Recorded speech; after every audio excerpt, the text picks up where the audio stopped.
Foreign Zion welcomes you to her page where the Bible is read in the Igbo language and explained in the English language.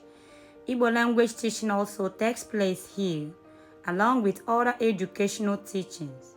Learning is actively encouraged on this page.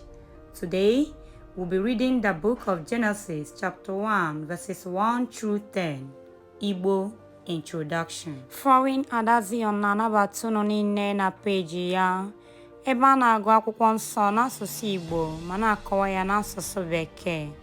A na-akụzikwa asụsụ Igbo ebe a, tinyere nkụzi ndị ọzọ bara uru. Mmụta na-aga n'ihu n'ebe a. Taa, anyị ga-agụ akwụkwọ mbụ nke Moses nke a na-akpọ Genesis, isi nke mbụ, site n'amaokwu nke mbụ ruo na nke 10. Ekpere tutu anyị agụ akwụkwọ nsọ.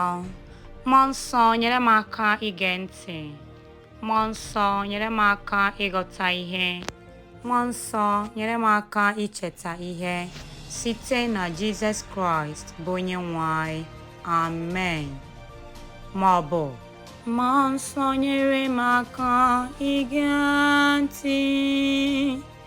Mmụọ nsọ nyere m aka ịghọta ihe.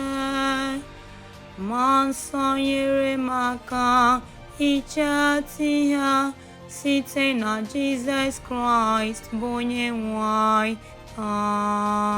Amen. Genesis isi nke mbụ malite ịgụ n'amaokwu nke mbụ ruo na nke 10. Na mbụ Chineke kelere igwe n'ụwa. Ụwa wee bụrụ ihe tọgbọrọ n'efu na ihe tọgbọrọ nkịtị. Ọchịchịrị dịkwa n'elu ogbu mmiri.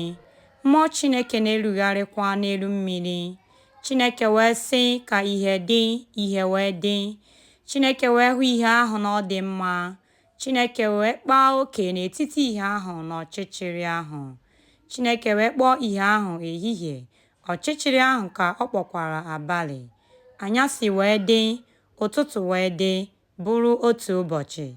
Chineke wee sị ka mbara dị n'agbata mmiri ahụ, ka ọ nọkwa na-akpa oke n'etiti mmiri na mmiri. Chineke wee mee mbara ahụ kpaa oke n'etiti mmiri ahụ nke dị n'okpuru mbara ahụ na mmiri ahụ nke dị n'elu mbara ahụ. O wee dị otu a. Chineke wee kpọọ mbara ahụ eluigwe. Anyasị wee dị, ụtụtụ wee dị, bụrụ ụbọchị nke abụọ. Chineke wee sị mmiri ahụ nke dị n'okpuru eluigwe ka a chịkọta ha n'otu ebe, ka ahụkwa ala akọrọ. O wee